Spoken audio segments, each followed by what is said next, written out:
Hello and welcome to this week's episode of The Capitalist Investor. As always, you have me, Diamond Hands D, and Tony the Tiger. What's going on, man? What's up, my man? So just Tony and I again today. Yep. Luke on assignment. Yep. Out in New York City. Yes, sir. Yep. So, but today we're going to talk about something that has been bothering me, I guess, for a while. Why is that? Why is that? Is it affecting your pocketbook? It is. Well, it may be. It may be. So, we. I feel actually, we used to get a lot more into the political conversations, and I don't think, we have strayed away from that for any particular reason. But there's been a very heavy push from the Biden administration talking about taxes and how no one making under $400,000 is going to have a tax increase. And that is just not true whatsoever. Not in any shape or form at all. So, and there's two major things at play. So number one, Biden has his own kind of tax, framework of things that they want to do. But if nothing happens, essentially the Trump tax cuts are going to expire at the end of 2025. So at the end of, or starting, we're going to wake up on January 1st of 26 with new tax laws. Yep. It's going to be fun. And it's going to be essentially the Obama brackets. Yeah. I mean, if nothing happens, that's what they're going to revert to. Right. I'm sure they're going to get in there and tweak a few things, but I know one of the things on the docket right this second is their talk about increasing capital gains from 20 to 40% essentially. Yep. And that could happen next year. Yeah.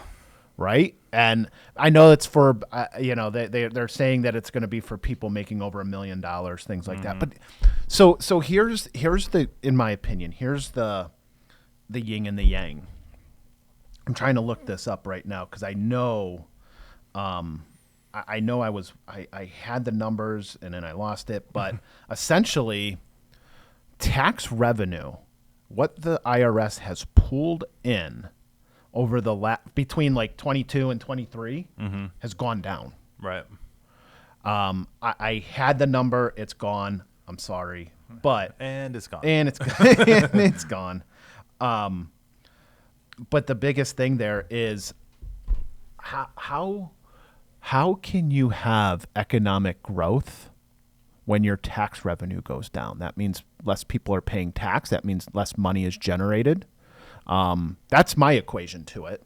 I mean, a bunch of people find a bunch of tax loopholes, and the market's up, so people are paying capital get. The market was up last year, so that means like if they sell, they're going to generate taxes through capital gains, or some of the money could be in IRAs and there's no distributions, but the fact that the market's up should have affected a lot of non-qualified accounts.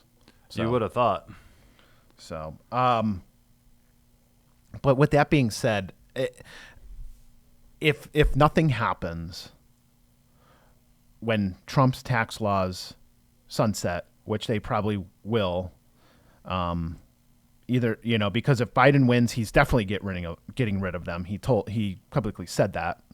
And if Trump wins, I'm sure he'll make modifications. I'm sure he loves what he did 4 years ago, but he'll make modifications.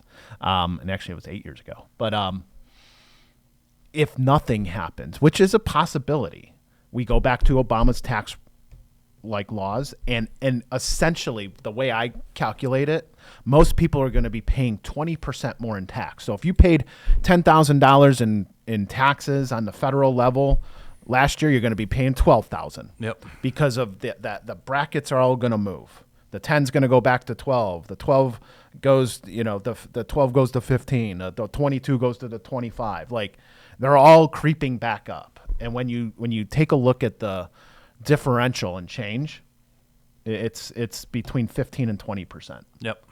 And then also they're going what Trump did in his tax law is that he increased the standard deduction, and that just probably made taxes more simple to understand, because then you stripped out a lot of like he made the bar so high to write things off that everyone couldn't do it, right? But everyone got probably a better cut or a better tax cut because of that. If it sunsets, it's going to get cut in half. Right now, it's about 27. It's going to go back to like $13,000 or $14,000. Yep. Is the first. Those are the incremental dollars you don't have to pay taxes on. And the higher standard deduction benefits the people in the lower income brackets, especially in the middle. And I think that's that's the kind of the retiree zone that I'm worried about. Are the people pulling out $120,000 from their IRA in a year, maybe in addition to their Social Security, right? Those people are obviously pulling in way less than $400,000. If nothing happens, or if some sort of Biden modified tax plan goes through, those people are going to be paying more in taxes. Like there's no question about it. I don't know why no one is asking more questions to the administration. Right. I saw at the press conference the other day, the press secretary get asked, and they cited a study that basically said, hey, the average person making $80,000 a year, they're going to be paying $2,300 more a year in tax, and they just don't answer the question. But that's exactly what's going to happen. I think the struggle comes here, and it took me a little while to like understand this, is that the way Trump designed his tax laws, essentially he helped the rich, right? Like they paid less taxes. But if we take a look at the top 1% of earners, and I'm talking the top 1%, those people are the people that are the economic engine. Yep. They create jobs. They probably own a business. They keep us employed. If you dip into their pocketbook, they will slash you. Yes. They will cut your job so that they can sustain their lifestyle. Yep. If you make their lifestyle better, they're going to put money into the business. They're going to keep you employed. They're going to give you a raise. Like, if you can understand that, like, and that does not every single high income earner does that, but in general, like those are the people that make the money moves. Yep, for sure. And when you raise taxes on them and you hurt their pocketbook, their backlash is, shrinking their companies, becoming more efficient, cutting jobs. That's human capital is the easiest thing to cut. Absolutely. So. Yeah, and what people just don't seem to want to talk about is the campaigning on taxing the rich. Like the math doesn't work out. You could take that top 1%, you could double the taxes that they pay. There's just not many of that many of those people. It's not going to make a meaningful impact on the overall. That's good. That's a good point. Yeah, so that's why it always starts off. It doesn't matter what year, what plan, any Democratic tax increase plan is always going to start by saying, hey, we're just taxing the rich. And then when they start doing the math, there's not enough rich people to bring in the revenue that they need. And then those increases just start moving down the ladder. Yeah. And that's exactly what happened in the Obama tax brackets, and why, people in that kind of middle income range just pay less taxes than they used to. And if these, laws sunset back to the old brackets or maybe even worse, that's going to be a major issue for retirees, especially if those retirees are pulling a good chunk of their money from their qualified plans. I mean, Chappelle's he's so funny. Like one of his stand-up like comedy shows was, when Trump got elected, it's on YouTube. I've seen the reels, right? He's like, hey, he's like, all of my buddies are standing around and Trump got elected. They're like, hey man, he won. We're all getting out of here. You coming with us? And he goes, nah, I'm going to stay and enjoy these tax cuts. See what happens. I'm going to see what happens. Right. So just, I get it, man. Like he doesn't have the highest opinion poll of whatever, but as a businessman, I think Trump just helps, bring a sense of hierarchy for the rich keeping everyone else employed, I guess. Mm-hmm. I don't know if you want to, I don't know if it's a very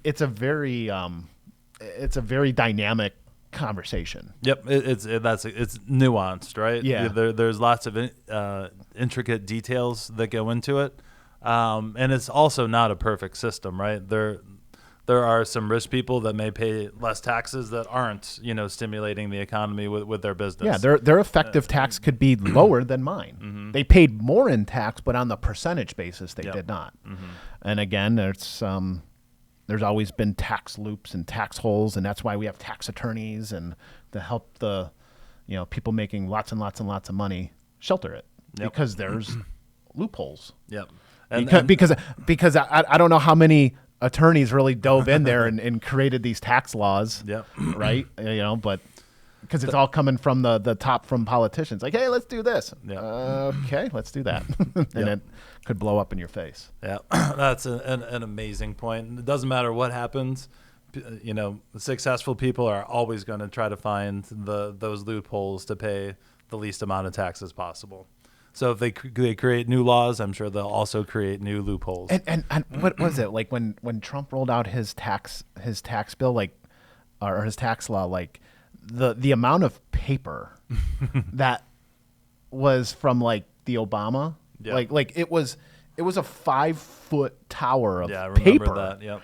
And he goes, well, here's mine, and here's what was there. I'm making things a lot more simple and easy to understand. Yet it was still a 3-foot pile of paper. But how does somebody digest that? I have no idea. And who wrote that? Yeah. How long did it take them? Who actually reads it all the way through? Who reads it? Who wrote it? Where did it come from? Like this had to have been months and months and months ahead of time. Like, you didn't just. I don't even. I don't. It just blows my mind, man. All right. Well, if you are in that retiree age range, it's something definitely to keep a mindful eye on, and try to get ahead of, and that's usually done through the financial plan. So, but keep an eye on those taxes. Thanks for listening this week. If you have any questions, comments, show ideas, hit us up at info@swpconnect.com, and we'll talk to you next week. The opinions expressed in the podcast are for general informational purposes only and are not intended to provide specific advice or recommendations for any investment, legal, financial, or tax strategy. It is only intended to provide education about the financial industry. Please consult a qualified professional about your individual needs.